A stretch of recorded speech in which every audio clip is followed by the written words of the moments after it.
While you've been among the honest ones, right? Sometimes when Coffee with Karan, your reels come up, I laugh. Yeah. That was a very different person. Enemies, yeah. Huh?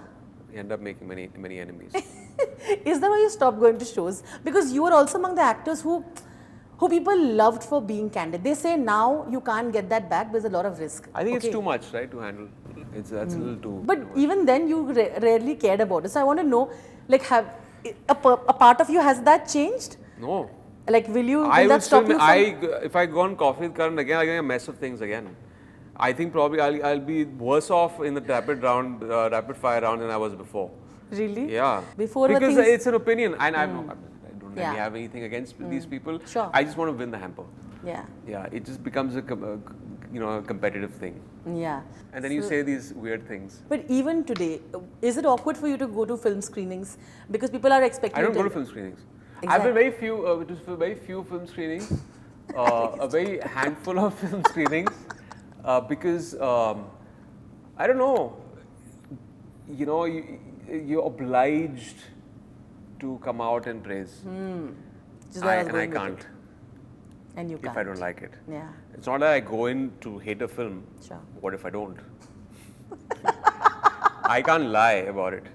So it makes me honest. It shows in my face. It is. Yeah. So okay. That's why I kind of stay away. No, nothing intended, malicious here. You are not obsessed with the box office numbers. Otherwise, you would not make certain choices, right? Like that you have. Yeah. Is that how it is now that you have tasted it again in this massive way with the kind of numbers that Tiger 3 is showing?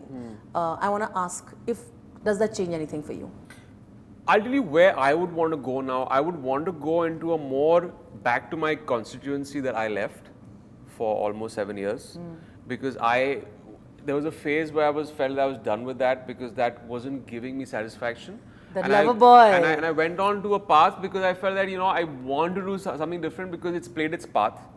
But I would want to play kind of old wine and new bottle kind of scenario again, and go into that mass penetration which I've always had, which I kind of left. And I wanted to play a certain different mold of characters. I wanted to play multiple, and if you like the character in Tiger, it's testament to the fact that I went back and did something different. 100%. Through these 5, 6, 7 years. 100%. Otherwise, I wouldn't have been able to give. I would have given a very monotonous performance if I had not done that. Right? 100%. So, if people who say retrospect that okay, you experimented and probably some films didn't do that well in the box office, it's not always about that. Sometimes it makes sense later on. It might not make sense then, but it always adds up. Life always adds up. Like Shanghai got you a lot of love. Yeah. So and some people still say that, why did you do a film like Shanghai? After you had given multiple hits, you also did a film like Shanghai. But I said that's as important as doing a Murder or a Dirty Picture or a Raz or any of those films. Because you say that, before I go to my next round, I have to mention I met Preetham, and he said I met him also. I met him. I met him at SRK's party, and he was saying that I told Adi, I told Manish that give Emraan a romantic song. Oh, you saw that interview? Man, you really want me to sing a song with those salt and pepper hair and looking scary as hell? And I was like, I'm the antagonist. How am I supposed to sing a song? Backstory mein ho sakta tha, but jabardasti ho jata na thoda. Yeah. But I mean, he's seen the interview, so he knows what I'm talking about. So he told me that when he met, and this is the first time we didn't have a hit romantic number, it felt really weird. He said for him it was weird. Can you imagine how weird it is for your OG fans who followed you? I know. I got a lot of messages on Twitter. I'm like, they were hoping there would be a romantic song. I was like, come on, just give it a break this time. Maybe the next film, not now.